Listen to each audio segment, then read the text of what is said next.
paro, zero todo o vídeo, depois até um certo ponto onde eu fiz, coloco pra ela chegar, vamos ver como se como se fosse a primeira vez. Fica tudo bem de verdade. E eu acho muito importante até para captar erros, principalmente porque ele tá. Agora vamos olhar criticamente como o que é realmente e aí. Você sabe que é para acontecer, quando tem que acontecer, então você vai procurar os detalhes melhor também. Eu acho que é um ponto importante, assim, do tipo de... Às vezes, tipo, quando eu quero predicar alguma coisa, eu mostro para uma pessoa que é leiga em edição. Porque às vezes a gente está muito concentrado na tela e acaba passando alguns erros que a gente não vê, entendeu? E se essa pessoa que é leiga vê um erro, é porque realmente está uma coisa errada, porque ela não entende de edição, entendeu? Sim, ela tá vendo como espectadora mesmo, né? Aí eu pego o vídeo, mostro pra ela, e se ela fala, não, tá ok, aí você sente e perguntar. Depois que eu vou fazer um rodízio. Na hora que eu tô editando, eu tenho um vídeo lá. Tô vendo que eu já passo muito tempo, assim, começa a cansar, eu pego, eu fico assim, projeto, eu vou pra última.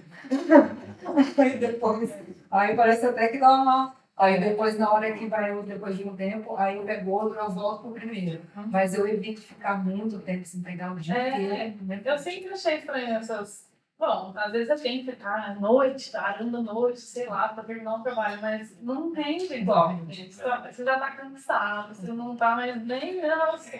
Aí você faz umas coisas erradas no dia seguinte... É que ele é desse estilo. Eu também, eu acho que eu sou desse lado também. Isso depende do quanto você está empolgado com o que você está fazendo. Mas até quando a gente está empolgado, é aquela coisa assim, você tá vendo ali, é que nem programação, você não tá vendo só tá cansado, ouviu aquilo, tá vendo tanto daquilo e fica um pouquinho assim. Então, tipo, você tem que desprender um pouquinho, voltar, porque depois que você assiste, você tá mais descansado. Não mesmo. Se eu comecei o bagulho, tô focado naquilo, nossa, só vou.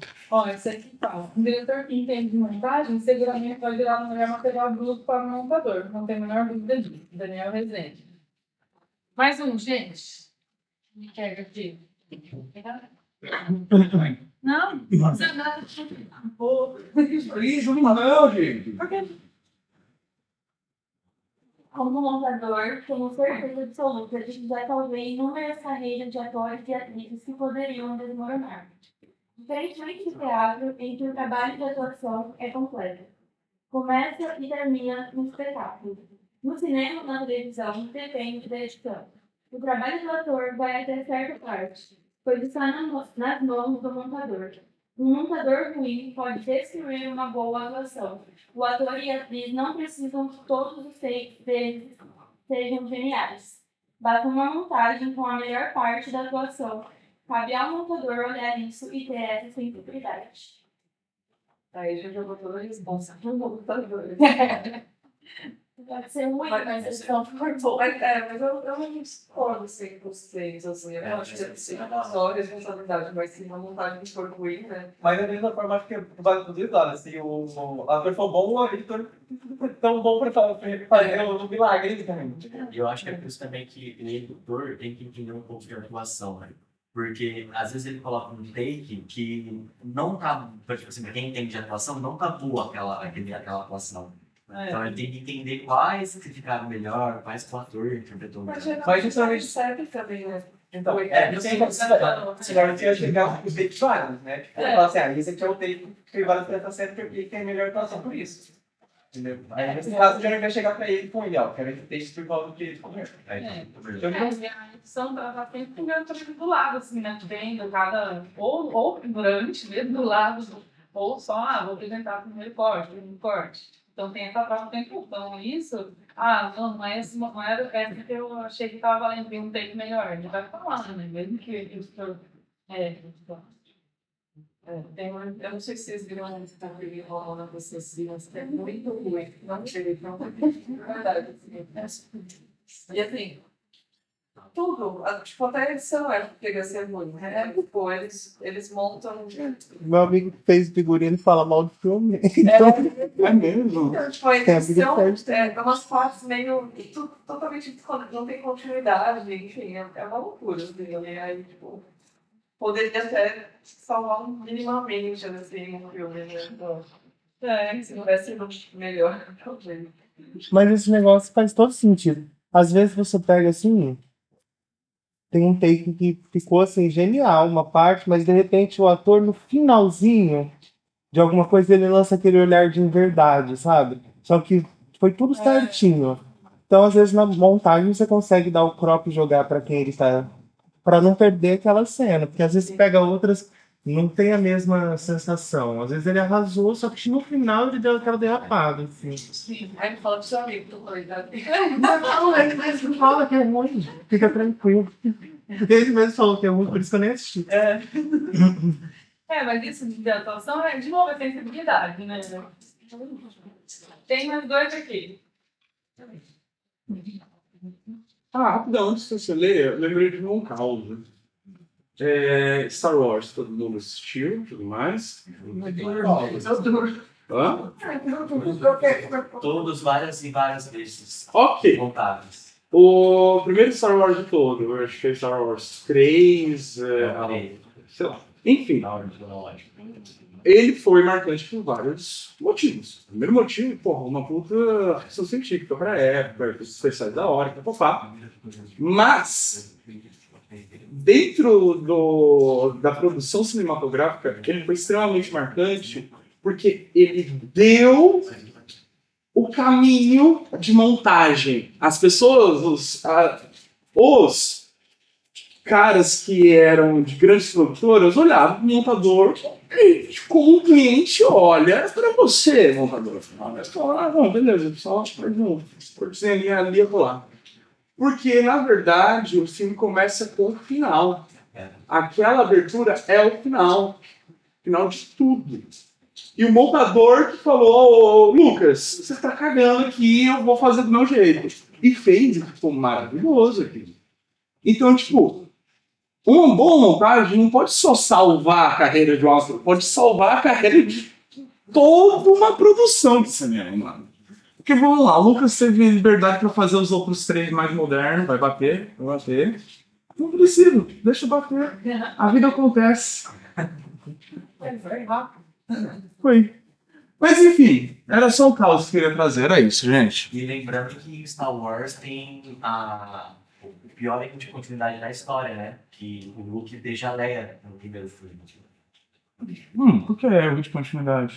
Porque eles são irmãos. O Lucas nem sabia. O Lucas ainda Não, peraí. Você tá sabendo disso agora? Ela não sabia. Tudo bem, então tá, justo.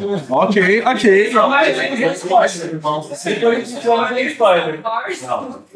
vou assistir agora. Depois do spoiler, todos iremos assistir. Mano, depois de 1970, falar que não, spoiler. Não, peraí, é zoeira, né? É o científico que tinha.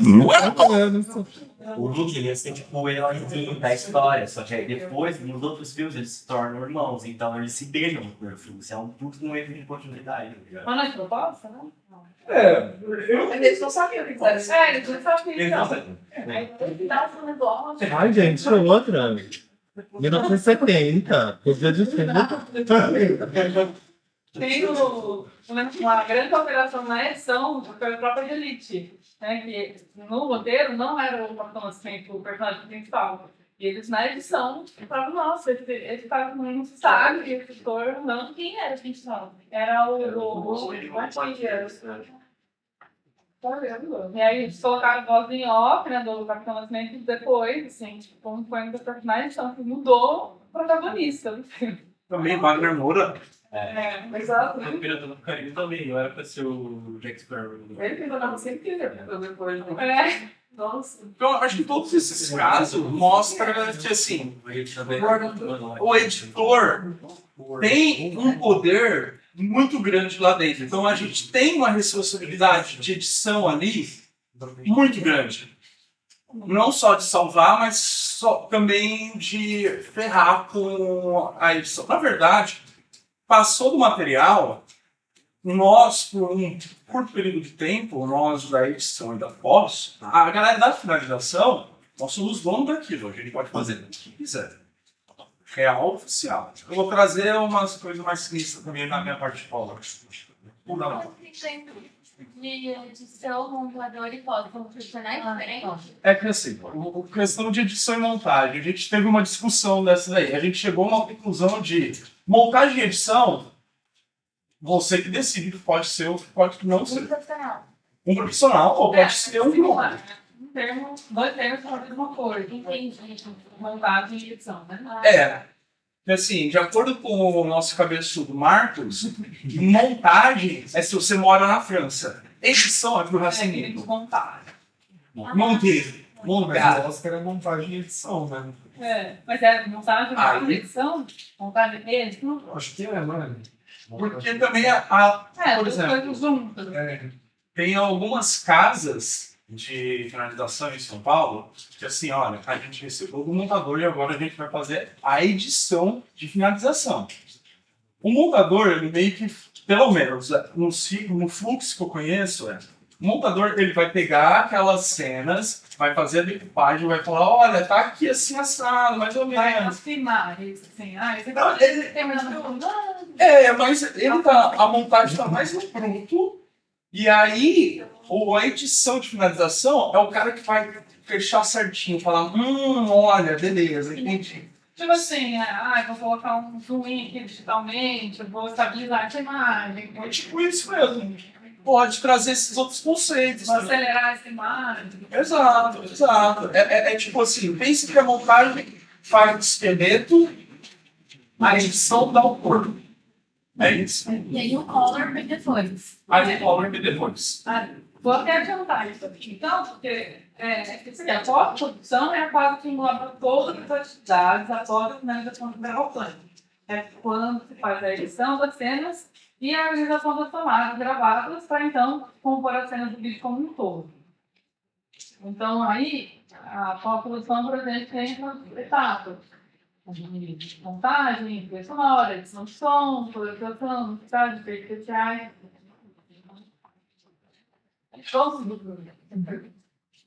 Seja de diálogo ou qualquer documentário, sempre é muito mais difícil de montar. Basicamente, tudo é o documentário parte de zero. É preciso assistir a tudo e descobrir o tudo. E fica com um monte de material que depois tira fora o que não te interessa, quase como se fosse nada.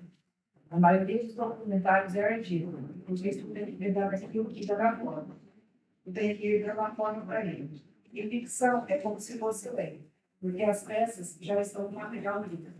Um documentário não. Você tem que fazer o que encaixa.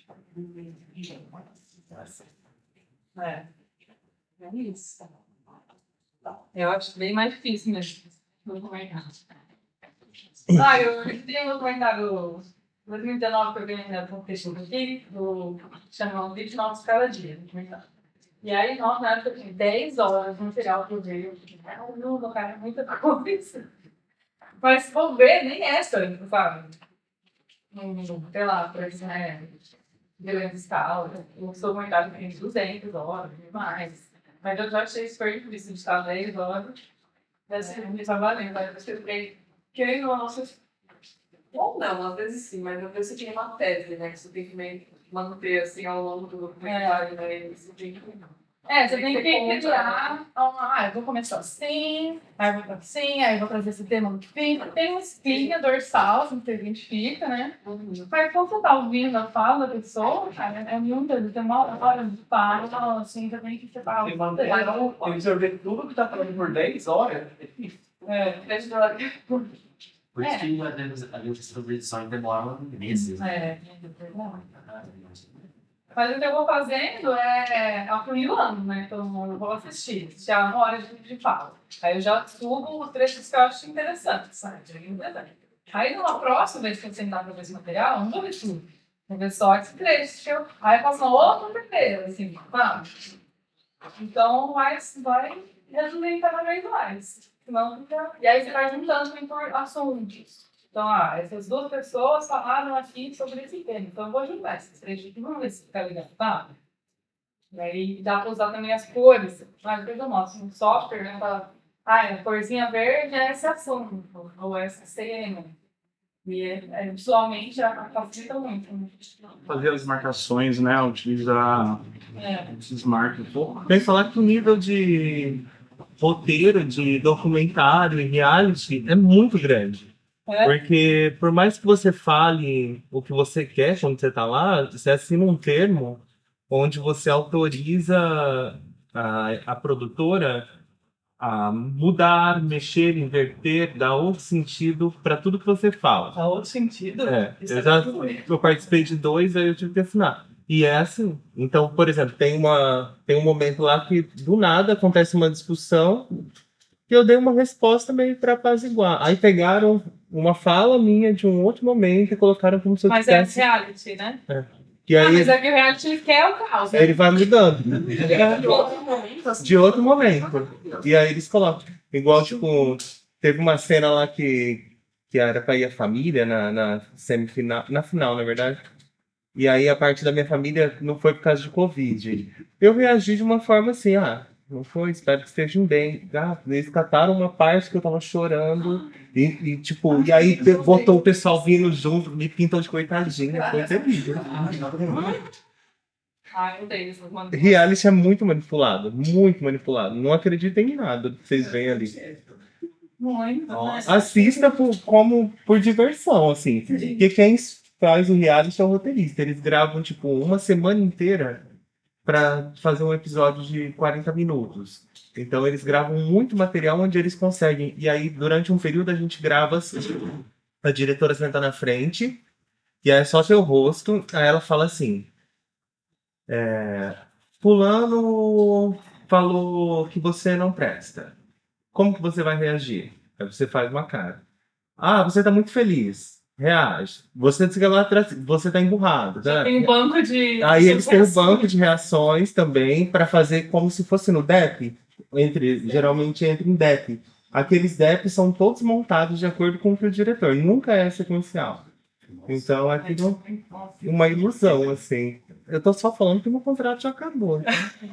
Porque Mas é interessante, né? A gente acha que não é assim. Imagina, né? tudo mexido. Até o BBB tem tempo de distorção no pay-per-view de 5 segundos. Então... Se der alguma merda... eles... Por exemplo, quando a produção vai falar dentro da casa, dependendo qual for o nível, porque a produção se comunica o tempo todo com quem tá ali dentro. Eles fazem um atraso de time no pay-per-view e tal. Então, o que não tem pay-per-view é pior ainda. Cara, o audiovisual tem esse lado, né? Também pode ir pro... É o mundo da ilusão, tudo é ilusão. Se eles for levar para o plano real... Mas eu já fiz um trabalho de um documentário, assim, um vídeo institucional numa empresa.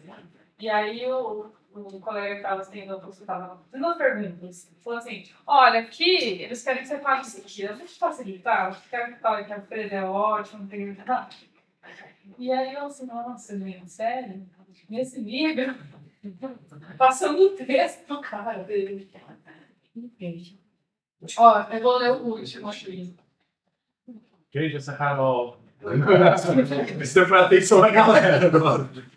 É que a gente viu só passando assim. Desculpa.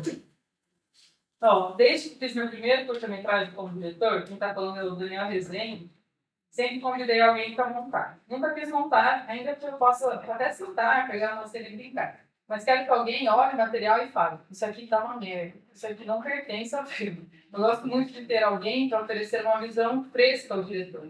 Para repensar o material, um coautor meu. Seria burrice da minha parte como diretor perder essas virtudes na montagem. O montador é um grande tradutor. Tem que ouvir o que o diretor quer atingir e tentar traduzir o que ele falou para o material filmado. Concordo também. Apesar de que a gente quer falar em tudo, né? Quer ser roteirista, diretor, a gente mesmo. Isso é um grande problema da guerrilha. Assim, eu vira e mexe, eu trampo com um cara lá de São Paulo, o Henrique Nosli. Ele é da Spawn Guerrilha. Ele é guerrilha encarnada. Ele é tão guerrilha que hoje já é grande no cenário terror brasileiro. Mas mesmo assim ele só faz cinema guerrilha. Ele não consegue construir alguma forma de cinema, a não ser dessa forma de, cara, eu vou ser o diretor, produtor, montador, se deixar ator e assim vai. E é um problema dentro da área da montagem de você estar em todos esses lugares, porque tem aquela máxima, faça várias coisas, mas faça tudo mal. Que você não consegue olhar para aquilo e falar, mano, tá do jeitinho, tá bonito, tá gostoso. E aí você tem que passar por uma outra pessoa para ter essa noção. O Daniel Rezende, cara, ele também é um puta diretor. Ele fez Bingo, né? Se não me engano. Bingo. Foi o... Eu acho que era Bingo, que era o Palestra das Manhãs, eu não posso das Manhãs.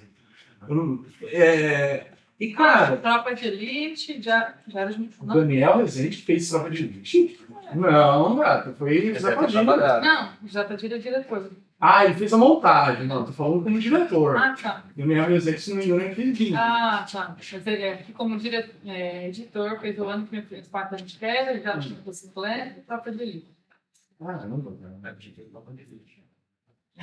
Mas enfim, o ponto que eu tô querendo trazer pelo menos eu acho um bom hábito levar para terceiros, e ainda quem falou por você, Luiz, falou que edita, manda, dá para alguém que não tem experiência nenhuma com edição. Quem falou? Andressa, né? Isso. Eu acho que é um hábito bem saudável. Eu faço isso de vez em quando com meus carros. De vez em quando. Mas depois eu certo. Mas O pessoal dá opinião, você fala, não. Não. Ela já desistiu de mostrar. Aqui a gente está nessa discussão, né? Que é arte, técnica. E aí tem que investir, falei para vocês. A edição faz parte do processo de pós-produção. No entanto, não, assim. Não, só quero ligar. Dá para dizer que edição de filmes é técnica e poesia ao mesmo tempo? Hoje em dia, qualquer pessoa com internet pode ter acesso a ter uma máquina de última geração, um programa caro e decorar todos os atalhos também não farão diferença. O que torna um editor relevante é sua capacidade artística e criativa. Isso não se compra e não se baixa na internet. E isso só se desenvolve com estudo, leitura e com formação de repertório. E aqui tem um vídeo do Gaveta Filmes, que é o youtuber, que aí ele traz essa discussão de técnica ou criatividade. Vamos sentar. O quê? Não tem áudio? Vamos sentar.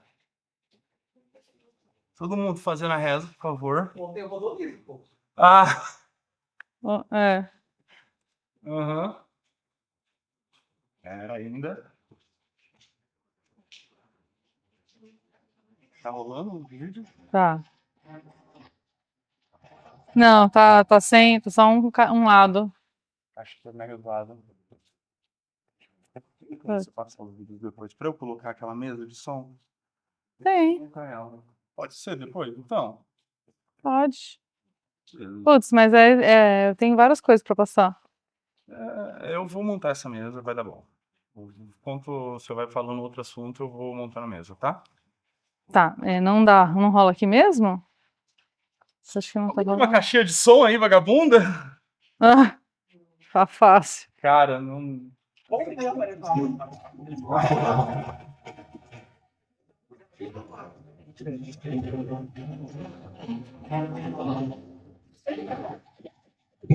É que só tá um lado, acho. Não, tá de dois, mas o problema é que simplesmente não sai a voz. É meio que, tipo, parece que tem, sabe aquelas aí que você fala, retire a voz? Tira a voz. Cara, começou ontem, tipo, a gente, mano, o que tá acontecendo, velho? Então quer passar a sua parte? Porque a minha é só exibição de coisa agora. Praticamente. Você não vai passar mais nada? Não, aí tem a parte de aspectos técnicos que eu ia deixar pro fim, porque tem gente que já sabe. Tipo, a gente ainda tem mais 3 horas de aula. Então, mas você tem mais uma parte. A minha parte de exibição de coisa vai demorar uns 40 minutos exibindo coisa. Olha, salvadora da pátria, gente. Já tá ligado, é Bluetooth. Já tá, é brucutu? Tá, olha só, rapaz. Fechou. Nossa, salvou, hein? Salvou demais, cara. Não, eu... Conectado, dá pra pegar aí.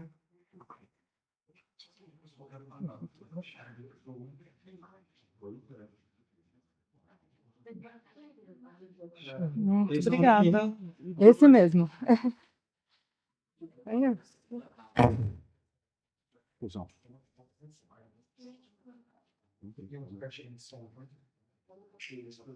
Vamos ver se é o que tá rolando.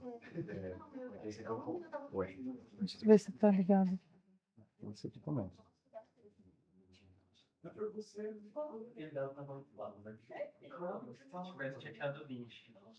Oxi.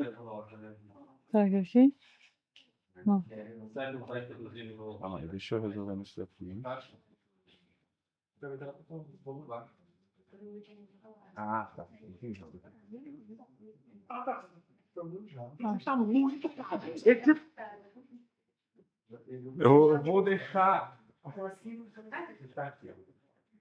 Quer fechar a porta aqui, por favor? Pode deixar integrado.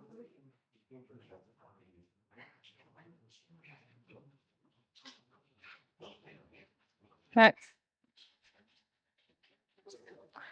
Pagar a luz também? Onde que eu pago? Ali? Ali.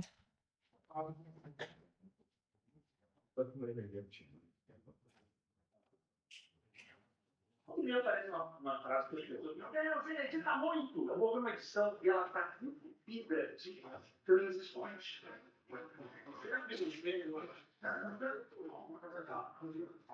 Aí a pessoa que tem, vai e ela fica mexendo de um lado pro outro, fala, nossa, essa pessoa edita muito, cara. Edita muito. Isso não é editar muito. Transição é aquilo que eu fora. Você está fazendo um negócio meio videoclipe, fala, você não entender dele. Vai. Você tem que pensar que esse tipo de tela tremida, sabe? Aquilo o tempo inteiro, não está informando nada. É só uma experiência sensorial. A intenção de mostrar o que está acontecendo no jogo, ou sei lá, o que você está mostrando ali, no portfólio, sei lá, você não está conseguindo ver o trabalho. Você está dando mais a transição do que o trabalho de meio que está fazendo. E a transição, normalmente, não só no cinema, a gente leva a transição meio com um intuito de mudança de assunto. Você está no assunto, mudou o assunto e você bota uma transição. Ou uma mudança de paradigma, uma mudança de perspectiva, aí você bota uma transição. Sabe? Agora a pessoa vai botando várias transições com a mesma cena, com o mesmo contexto. O cara tá dando ordem até a ordem, não sei o que lá. É só um mau uso de transição. É só isso. Então, eu até quero fazer um vídeo sobre transições. Volta minha pessoa me pegada, então um vídeo sobre transições. Eu desisti, porque não tem muito o que falar. Eu falo assim, não uso tanto. É só isso. Transição demais, inexportável. É legal pro cara que tá editando, sabe? É aquele sol gigantesco. Sabe, que já perdeu a musicalidade. Tá ali pra mostrar todas as escalas do guitarrista. É meio que isso, assim. Só que nesse caso é pior, porque nem técnica tem. Porque essa é a parte que eu tô falando que é fácil, os personagens que é difícil. A maioria dessas transições que as pessoas usam são templates. É pronto. Você bota um clipe, bota o outro, você arrasta o negocinho ali de meio e pô, tá lá. Tá pronta a transição. Ou você bota um layer por cima, é só botar um layer de ajuste por cima e já faz a transição. Ah, a pessoa não anima aquilo ali. Tudo. Não, já vem pronto. E a maioria dessas pessoas já compra isso pronto. São os Spotify com muitos efeitos prontos de transição e é só isso que a pessoa está colocando. Tu viu, né? Assim, eu tenho isso aqui. Eu quero ver a tua contação de história, né? É um negócio que a princípio pode parecer difícil, especialmente para a galera mais leiga. Fala, caraca, tudo mexendo com lá, mas é só uma arrastada que o pessoal faz, sabe? Não vou tirar também o mérito de alguma coisa feita por preset. Eu uso o preset. Todo profissional usa no preset. O bom profissional designer, motion, seja o que for, ele sabe onde e quando usar o preset, sabe? Quando eu vou usar uma transição que vai pegar legal, eu não vou usar o tempo inteiro para mostrar que o vídeo está agitado. Porque esse lance de preset é muito comum também com texto. É outra coisa que também as pessoas piram, olha os textos, o texto está todo animado e tal. Tem ferramenta que vem os textos todos os dias. A gente usa ali na Gaveta Fico, igual é o quê? Sim. É simples. É simples. É trabalhoso também, você tem que ver, botar o efeito num After Effects, exportar e botar lá no Premiere, mas não é um bicho de 7 cabeças que as pessoas pensam. Nossa, o cara ligou letra por letra para fazer essa maluquice toda. Tem uns presets loucos de letra, vai ver assim, cara, aqui. Meu Deus, ele demora letra por letra, diz aqui, não. Preset pontos. Não é a coisa mais difícil da edição, para mim. Eu digo para mim, e eu acho que para a maioria das pessoas que estão na Gaveta Filmes também, eu perguntei para ele. Acho que todos nós chegamos à conclusão que a coisa mais difícil na edição de vídeo é justamente a criação do contexto. é aquela parte que ninguém vê. Você ter uma linha narrativa constante e você contar uma história de uma forma que engaja. Isso é muito, muito difícil de fazer. É difícil de explicar. Eu estou falando aqui, e tem gente que está assim, eu estou falando para entender, sabe? Eu sempre tenho gente que está pensando assim, porque não é uma ciência exata. Quando você está editando um vídeo, eu estou pegando cenas e outras cenas, eu estou com um pensamento na minha cabeça de como a pessoa que está vendo esse vídeo vai entender. E você tem esse pensamento constante, e você não cai na armadilha de botar um negócio que eu acho que ninguém vai entender ali, mas você está entendendo. É uma armadilha muito fácil de você cair. Você tem a armadilha, que eu também vejo acontecer muito, você fazer um vídeo ficar muito blocado, sabe? Se a pessoa fala, aí entra em sete. Entra em sete. Então, o vídeo fica muito travado. Eu já não gosto disso, eu gosto de misturar a coisa. Ela está falando de um assunto, de repente você começa a ver esse outro assunto, ver se ele criticando o que a pessoa está falando, a voz dela está no fundo, de repente a voz da pessoa abaixa, e aí começa a vir o som da cena. Está vindo o plano do cara e ele vai lutando com o Balrog no ar. Essa introdução aí tipo, é absurda. Isso que eu acho que começa a ser uma edição profissional. Não está mais blocado. Os layers, as coisas que você está mostrando, elas estão todas misturadas. Ao ponto que você não consegue Manter a narrativa ou dar um ênfase para ela de uma forma positiva ou negativa de acordo com que for a intenção também, né? Eu acho que é uma habilidade de leitor. Acho que com as redes sociais, né, tipo, tem essas coisas da própria transição dos vídeos que são meio trend, assim, né? E aí, tipo, as pessoas, hoje em dia, elas já têm os presets, inclusive, para essas transições. Mas, tipo, você ainda acha pessoas que se destacam um pouco nas redes sociais nessa questão da narrativa, assim, né? Elas conseguem criar uma história, conseguem trazer elementos visuais. Que prendem a atenção, né? Sim. Eu tenho muito medo com esse crescimento das redes sociais, né? E novas redes sociais surgindo, novos estilos de vídeo surgindo cada dia mais. E aí, foi até uma discussão que eu tive bem ativa lá no curso que eu fiz da área Z, que é a relação de como as redes sociais estão impactando para a edição de vídeo em si, sabe? Porque hoje, por exemplo, você vê um vídeo com um monte de transição, igual a gente estava zoando, é comum. E já se tornou uma estética que quem é leigo acha bonito. Só que, tipo assim, quem trabalha com audiovisual sabe que não é tão legal você meter um monte de transição num vídeo, tá ligado? Fora a velocidade dos vídeos. E fora fortíssimo. Sabe aqueles cortes dinâmicos que eles falam que é dinâmico, e bota transição e tal, igual ele tava zoando. Então, o meu medo é uma hora a galera mais artística ter que se render a isso, sabe? Eu mesmo já tive que me render a isso. E no meu trabalho, eles botam transição. Mas é sempre na conta, mano. Tipo assim, se o dinheiro tá caindo na conta, ok. Se cair, a gente perde um pouco dessa parte artística, igual o Gabriel tá falando. Mas acho que tem como pôr. Existem nichos também, mas acho que também dá para usar a transição e pensar um pouco. Que nem eu já vi trabalhos já que foram feitos assim, profissionalmente, em que a pessoa filma uma placa aqui, aí o take segundo é a mesma placa, e ele deu uma tradução da placa para placa e não tinha nenhuma diferença assim de enquadramento, sabe? Mas assim, gente. Eu também sobre isso, eu assim, nossa, é tão perfeito porque vai certinho com a música. Então. Vai certo, tipo assim, eles acham que eles estão acham que. Eu acho isso engraçado, mesmo. Tipo, a música é batida, né? Pá. Aí tem um corte. Mas, gente, aí a inteligência artificial vai fazer isso, né? Se for pra fazer. Exatamente, você consegue saber a curva, né? Tipo, a música, assim, qual que é a batida mais alta, já consegue. E aí a pessoa fica tão travada nisso, não, tem que cortar no batido da música, que às vezes tem uma cena que às vezes dura um pouco mais, tipo, a pessoa tomando um negocinho, aí a batida tá aqui. Não dá nem tempo, não, deixa a gente curtir essa cena, sabe? Não precisa cortar tudo no beat. E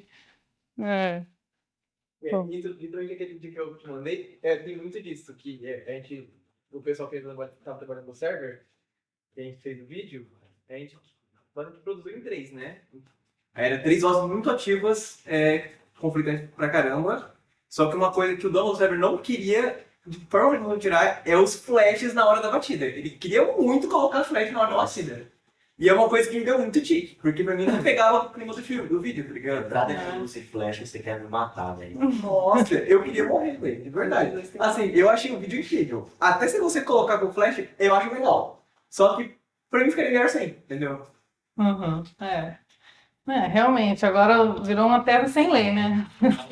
Então, As coisas palpáveis e visuais é muito fácil para as opinarem, né? E aí, pô, é isso. Todo mundo acaba virando meio que.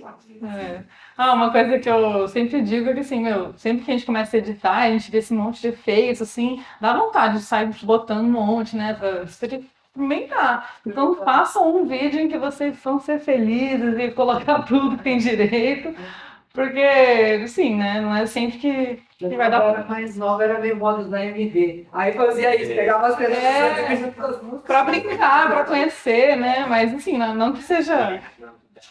Nossa, gente, vai querer qualquer coisa desse. É só o melhor vontade de AMV da história, mano. Mais simples, melhor. Aí agora eu vou mostrar um vídeo que eu fiz também, que é sobre tipos de cortes, que eu acho que dialoga muito com a edição. Dialoga muito não, né? É a própria edição. 2,50.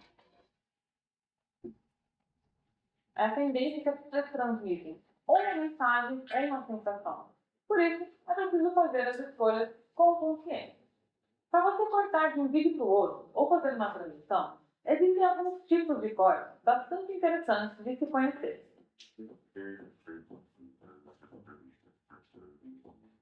Corte simples. O corte simples é o corte seco, de um take para o outro, sem nenhuma transição. É o corte mais básico que existe, que vai da cena A para a cena B sem nenhuma transição. Ele é muito usado para alternar as imagens de close e plano geral, por exemplo. Assim, se fizer um corte em uma fala, esse corte fica imperceptível, pois parece que você trocou no câmera. Jump cut. O jump cut é aquele que mantém o mesmo enquadramento, mas que revela uma passagem de tempo, que acaba resumindo um pouco a ação e pode dar um certo aspecto cômico na filmagem. Muito usado pelos youtubers, esses cortes rápidos entre as falas garantem mais dinamismo, tirando respiros que possam dispersar a atenção dos espectadores. O corte solto é aquele que um take vai sumindo enquanto o outro vai aparecendo. Ele indica que duas coisas estão acontecendo no mesmo instante ou indica uma passagem de tempo, que tem um efeito um pouco mais dramático.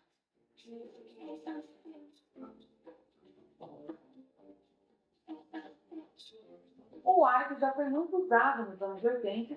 Ele funciona como se fosse uma cortina que revela o take seguinte. E ele pode assumir diversas formas. Não, isso aí é muito exemplo errado, né? Take integral é quando o take começa do trecho ou termina no trecho. Ele é muito usado para finalizar um filme ou começar um novo assunto, por exemplo.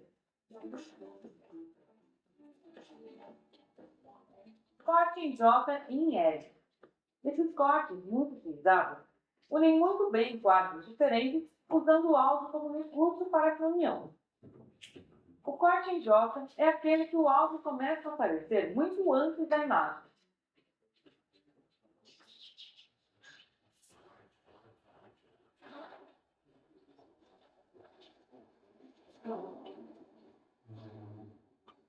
Já o corte em L é aquele que o áudio da primeira cena se estende para a cena seguinte, isto é, a imagem muda, mas o áudio continua sendo o áudio da cena anterior. Um exemplo disso são as cenas de diálogo entre duas personagens, onde você continua escutando a voz de uma delas, mas o corte mostra a reação da outra. It's part of being human. It might be perfect for you to do everything. You're never going to do anything. Corte na ação. O corte na ação é uma maneira de cortar que funciona muito, que é o corte exatamente no movimento, ou no momento do impacto, ou no momento de um giro. Essa velocidade da ação faz com que o corte passe despercebido. Match cut. Match cut é um corte mais elaborado, faz correspondência de assuntos. Então ele tem relação com a narrativa. No match cut, de uma cena para outra, você percebe a relação dos assuntos.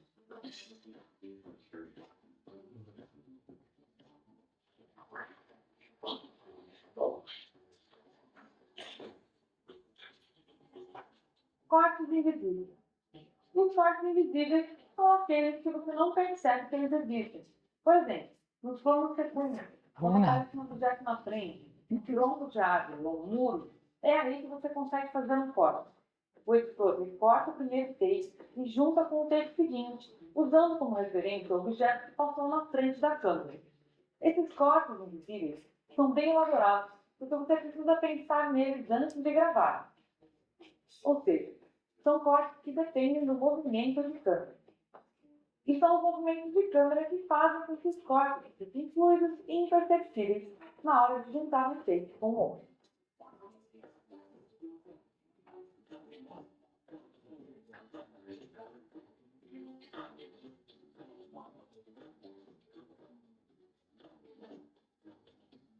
Agora, Então, isso é bem legal, né? Esses nomes, é bom a gente saber, né? Porque a gente às vezes fica, ai, podia pôr um negócio aqui que vai sumindo a imagem. Não, tem um nome. Pode, usa aí o. Faço sim. Tá, legal. Ele fala, tem 11 minutos, foi um PROAC aí que eu consegui de videoaula, né? E aí tá bem resumido, assim, sobre edição, mas a parte mais básica, né? Eu selecionei essa parte que é mais criativa, assim, né? Tirando essa nomenclatura aí, bom, acho que vai ser muito útil para vocês aí no curta que vocês vão fazer, né?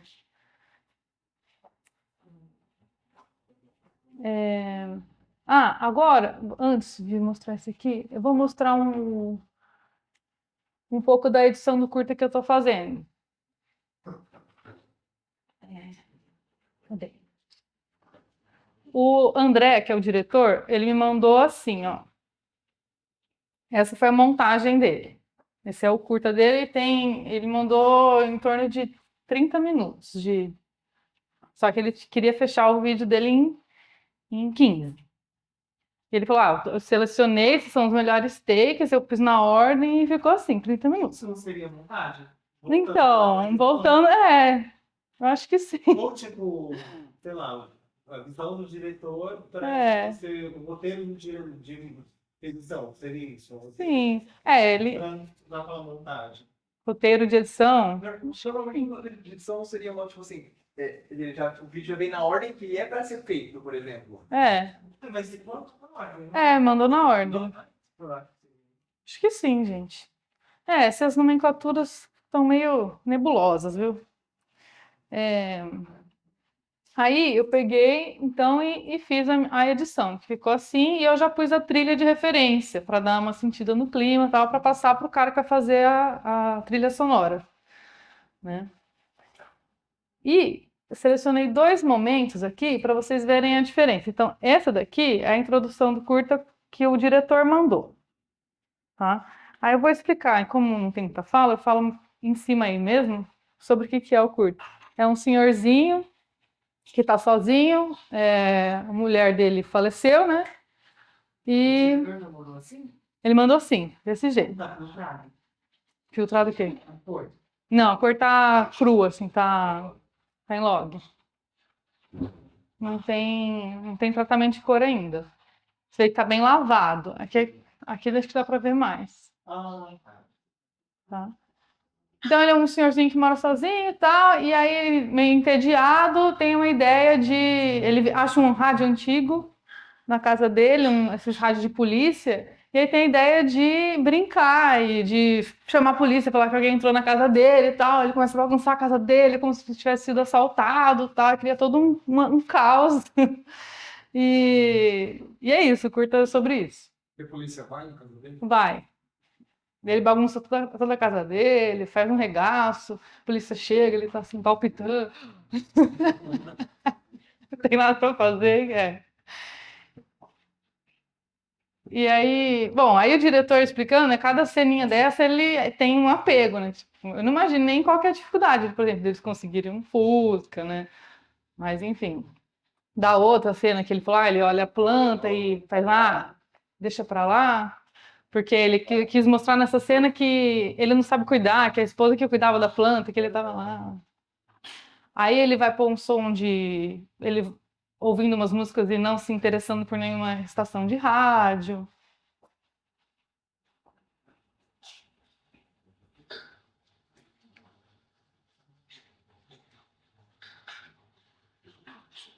E aí, isso que ele me mandou tem 3h40. E você vê que nem começou ainda, né?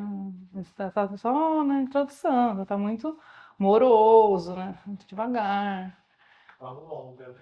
Então, tá muito tão longo. É.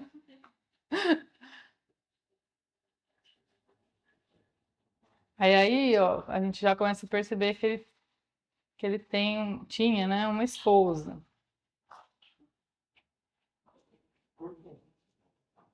Por causa disso.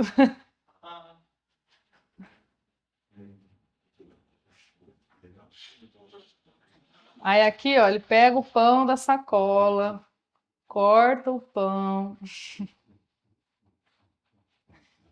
E aí é meio delicado também, porque você fala assim, nossa, mas e aí, vou cortar tudo isso? Né? Às vezes tem um motivo do diretor, não, quero um negócio mais contemplativo. Mas ao mesmo tempo, você tem um limite ali, né? O curta vai ficar com 30 minutos, aí não é tão interessante. Aí não vai para festival, então você tem que tentar encontrar um equilíbrio, né? Sem perder a história. E outra, um curta, se ficar 3, 4 minutos e não aconteceu nada ainda, não é tão interessante, né? As pessoas não vão se engajar. Esse vídeo não tá na versão final dele, porque ele não tá com bola grade, né? Não, ele tá em processo ainda de edição. E essa é sem cor. Ele não filmou em log, né? Eu acho que ele filmou em outro formato, porque não tá esse log 3, tá? Aquele que eu tô vendo. Eu acho que aqui dá pra ver melhor. Aí, depois você vem aqui pra ver se você acha que tá. Mas eu acho que tá em log. Aí eu fiz uma versão de 1 minuto e meio.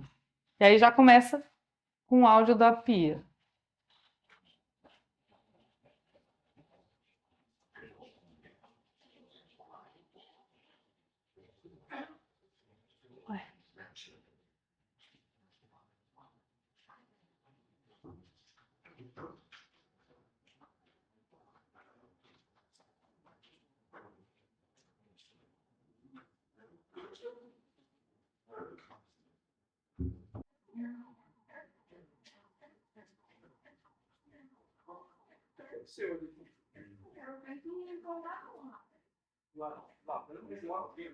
Não é que isso? A gente não precisa ver.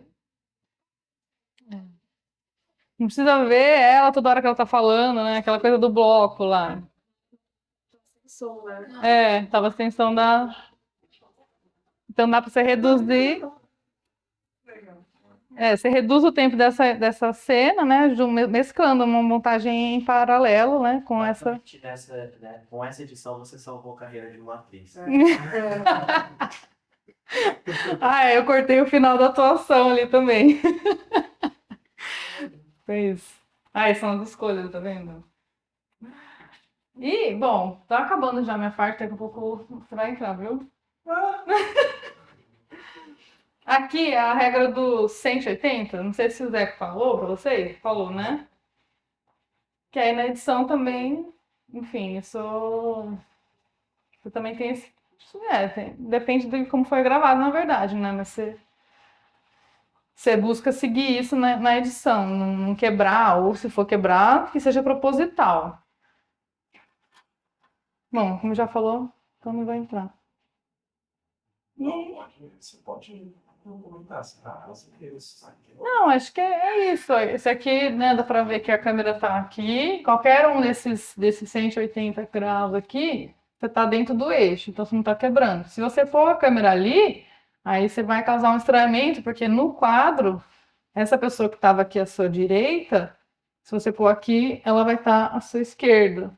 Aí na edição você fica, espera, onde é que eles estão? Aí você fica perdido no espaço. Né? Então eu vou falar. Quer falar? Eu quero falar. Lembrem, tudo isso que a gente está passando para vocês é um processo de ferramentas. Estamos dando uma caixa de ferramentas para vocês para vocês utilizarem ou não.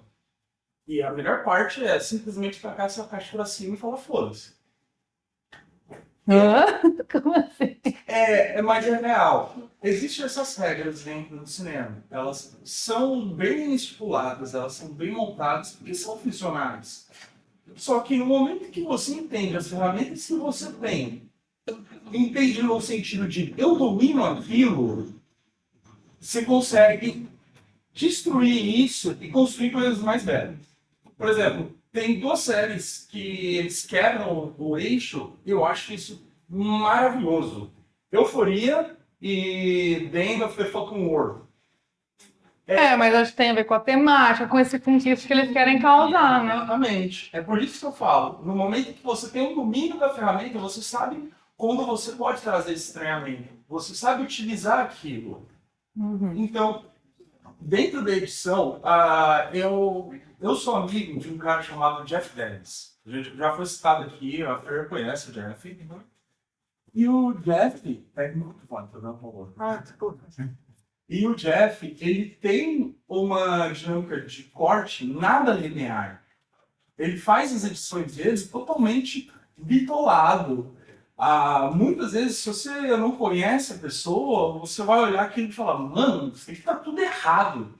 Mas a arte dele é uma arte abstrata. É um conceito abstrato. E ele é maluco. Isso é ótimo, cara. É a forma dele conseguir construir a narrativa dele. Então, todas essas ferramentas que a gente está passando para vocês, utilizem, brinquem, só que também pensem, o que eu posso fazer a mais? Vou quebrar o eixo. Tá, isso daí vai dar um peso para a narrativa? Se der um peso para a narrativa, por que não? Arrisquem, esse que é o da hora. É isso que eu queria comentar.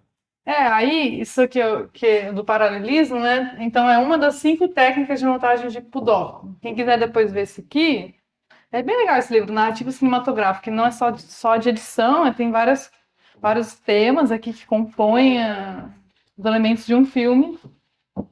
E aí, por exemplo, o contraste seria colocar logo um depois da outra uma imagem muito contrastante com o outro. Por exemplo, a de um homem rico, né, comendo um banquete, e ao lado a situação miserável de um homem que está morrendo de fome. Então, isso também, às vezes, é uma escolha da edição, né? Isso aqui, por exemplo, seria um simbolismo, se não me engano, que aqui são ovelhas e trabalhadores saindo no metrô. Então, também quando você sempre põe uma coisa depois da outra, né, tem um porquê, não é aleatório, né? E a tarefa da montagem é conduzir psicologicamente o espectador. Então, isso é muito legal. Fico bem empolgada com esse tema. Aí aqui, eu não vou pôr inteiro, tá? Mas ele é um curta brasileiro. Prêmio Especial do Júri em Gramado. E ele chama A Escada. E ele consegue trabalhar com essa coisa da dilatação do tempo, que também é outra possibilidade, né? Potencialidade aí da edição de vídeo.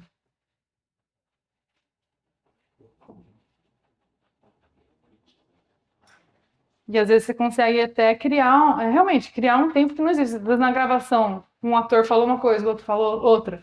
E você na edição falou assim, nossa, precisava de um tempo maior entre essas falas. Na edição é possível, né? Você criar um tempo.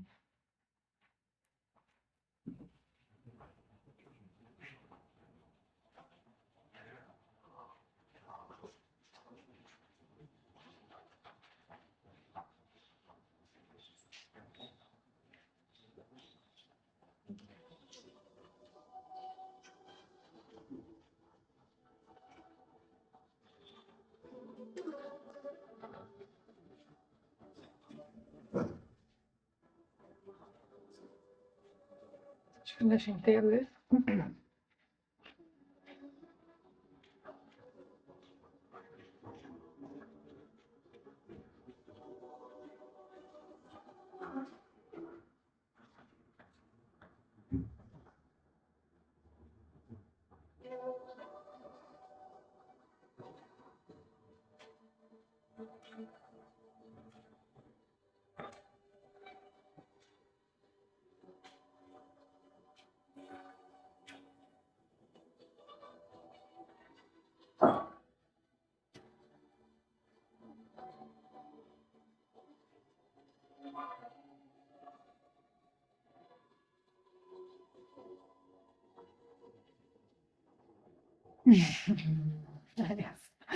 Enfim, aí esse curta ele vai.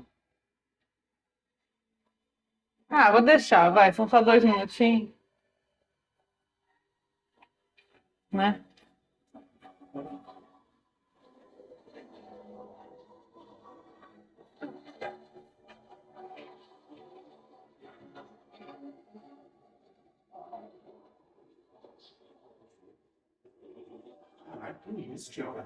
Só glória, esses caras, nossa. Até nem tá atuando mais, vou cansar, né?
Hein? Uma chita, é uma influência toda isso. É? É surreal. É. Você vê só um videozinho, né? É, As pessoas na produção. A gente nem imagina. verdade. Nunca é tão simples quanto parece. Bom, e aqui tem mais esse elemento aqui na tela dividida também, que é uma outra possibilidade, né? Aqui é o filme Kill Bill, em que você vê ao mesmo tempo a moça, né, deitada e a enfermeira se aproximando no corredor, eles montaram essa divisão de tela, né? Muito usada nos anos 50 e 60 nas cenas de conversas telefônicas. Eu vejo muito pouco hoje em dia. Hoje É. bastante, na verdade. Você vê? Como não, cara? Literalmente, tipo, é alguém falando de algo e uma coisa colorida do nada na outra tela com texto nada a ver rodando no fundo. Viado. Não, mas para redes sociais você fala. Ah, tá. É representação, mas pra, tipo, prender você vendo aquele negócio enquanto não tem nada a ver com Isso é uma reforma, agora. Nossa, domingão, né? Eu falei em cinema mesmo, assim, filmes grandes. Eu Não, acho que não. Acho que pode ser nesses filmes mais comédia, que entra assim, né? Entra bem animado, aí tá, né? Tipo como se fosse uma introdução do filme, né? E aí, depois, gente, eu vou. Ah, pode falar. Talvez a gente não tenha. Não. É aquele alemão que é de tempo. O Ark. Verdade. Ah, Dark tem. tem.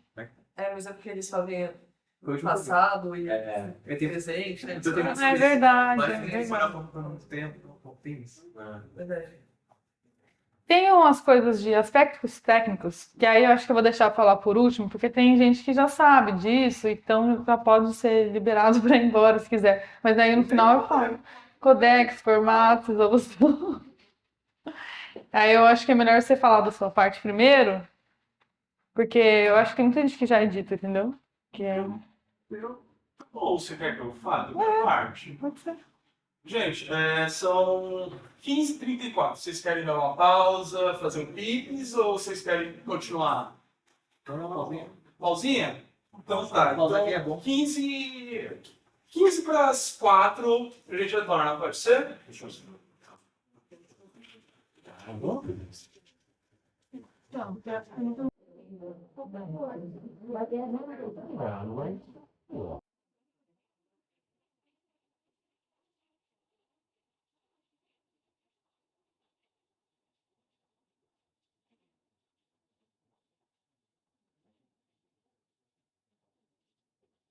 Não ficar travando no programa, você joga lá, eu gravei aqui com 23, aí outra câmera você gravou, e aí você mistura tudo num projeto, isso pode dar uns paus.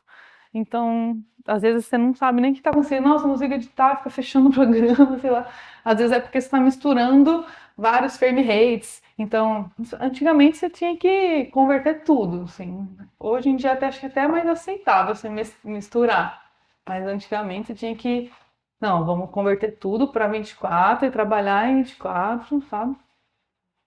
Então, isso é uma questão que tem que ser alinhada na hora da captação.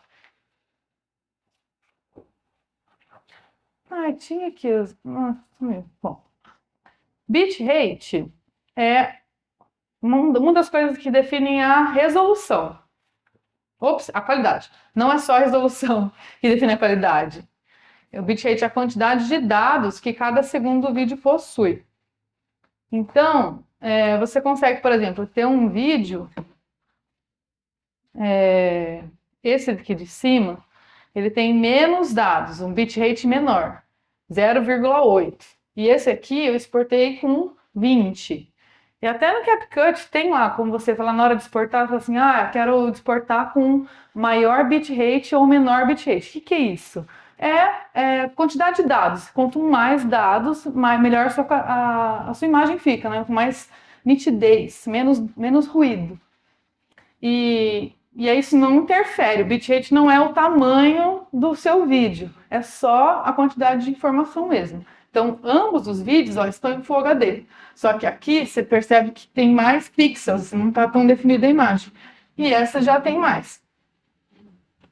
Quando você quer mandar um vídeo por WhatsApp, por exemplo, para você ficar com um arquivo menor, você exporta com um menor bitrate. Então, esse arquivo aqui está bem mais leve. Então, você consegue mandar para o WhatsApp e tudo. Esse provavelmente não. Entendeu?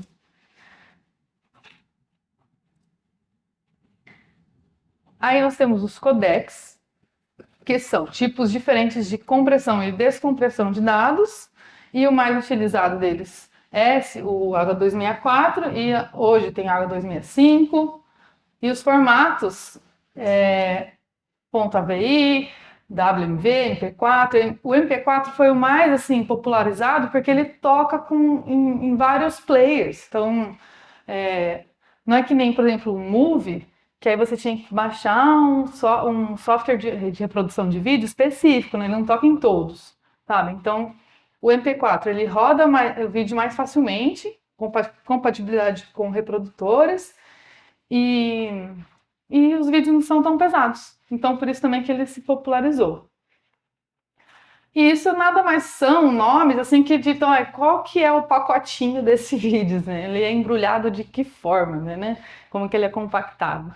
Então é isso, qual é o codec. E assim, por exemplo, o Apple ProRes, ele veio da Apple, né? Então cada fabricante também acaba desenvolvendo um codec, que é uma forma de compressão, descompressão de arquivo, só para dificultar a nossa vida mesmo, né? Que é uma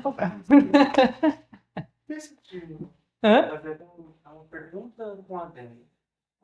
A maioria dos festivais que a gente vai se inscrever, eles pedem o formato, né? Esse codec específico de alguma coisa, querem saber. Isso é pós-edição? Ou esse formato pós-edição ele tem? Ou ele vem com, já é referente à gravação, vai gerar um formato diferente na edição? Tem alguma? Ô Zé, me ajuda com essa pergunta. Pós-edição. Pós? Vários festivais eles têm algumas peculiaridades.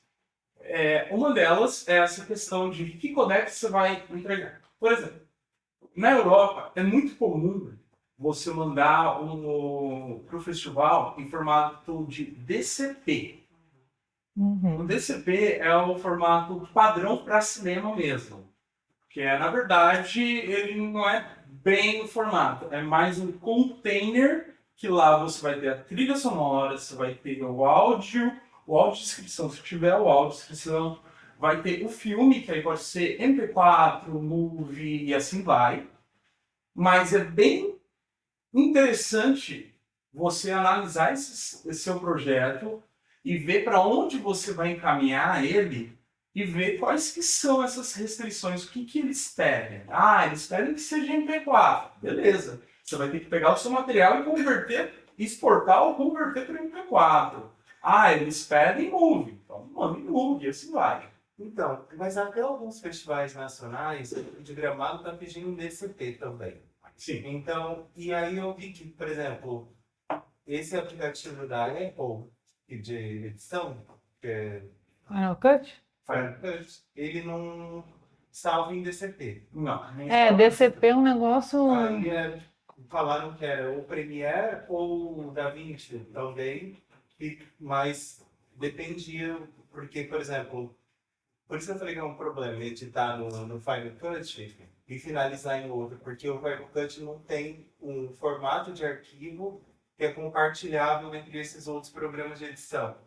Então, tudo que está sendo feito nele não vai abrir nos outros, igual a pessoa está fazendo Premiere, ela consegue compartilhar um arquivo. Acho que dá sim, não dá? No Sporting XML? Deu o maior problema lá. Eu até mandei no grupo quando estava editando o filme, porque. Qual grupo? Nossa, aham. Aí eu. Tanto que o Marcos veio, depois me chamou no privado e tal. Aí ele conseguiu me dar uma dica, até coloquei ele na ficha técnica do outro jogo. Mas foi por causa disso. O que aconteceu? Ele tratou o filme no Final Cut, a trilha também, tudo.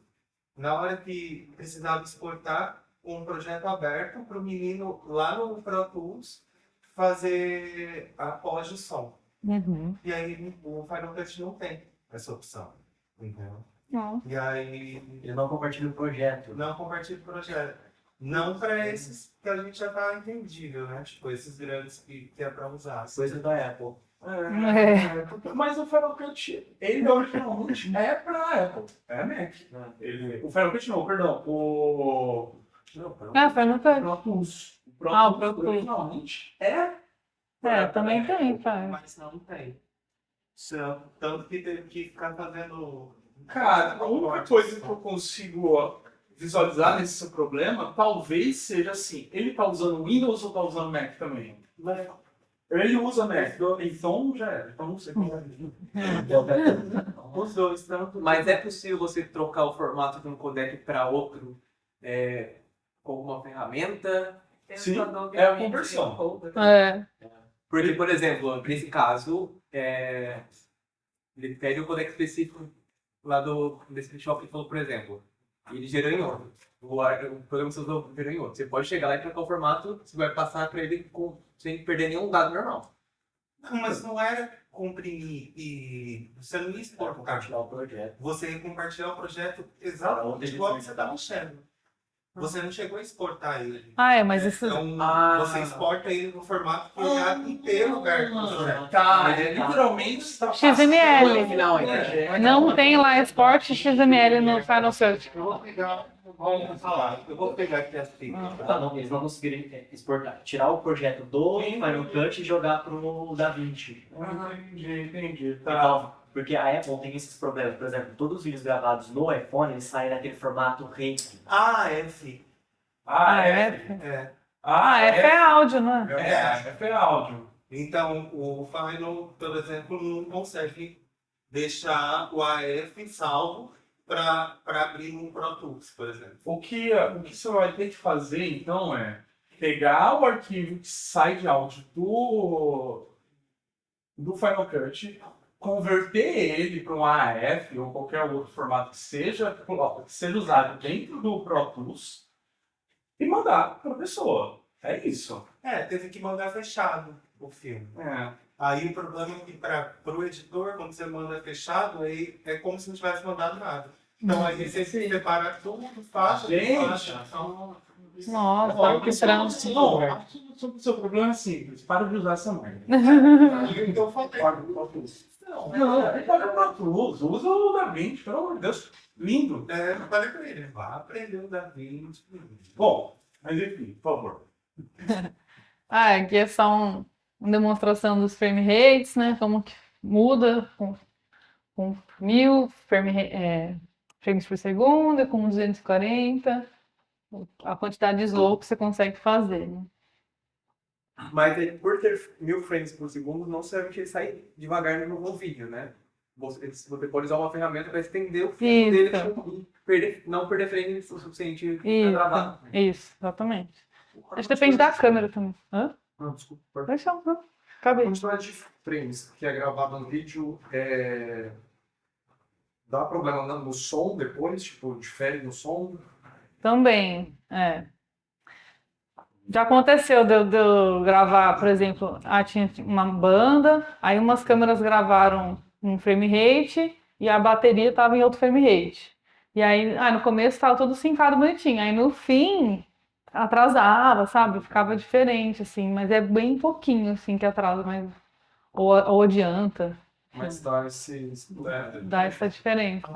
Mas isso você separa a trilha de aula, né? Tá? Mesmo assim, só que o frame não fica com a música por causa da... Isso. Aí você acaba ao longo de vários minutos, né? Você vai perdendo sincronia. Eu tenho uma outra dúvida. Por exemplo, a gente gravou tudo em 24 frames. E teve uma cena, que é do pênis girando, a gente colocou em 500 e não sei quantos frames. Para poder pegar certinho, sabe? Só em câmera lenta e tal.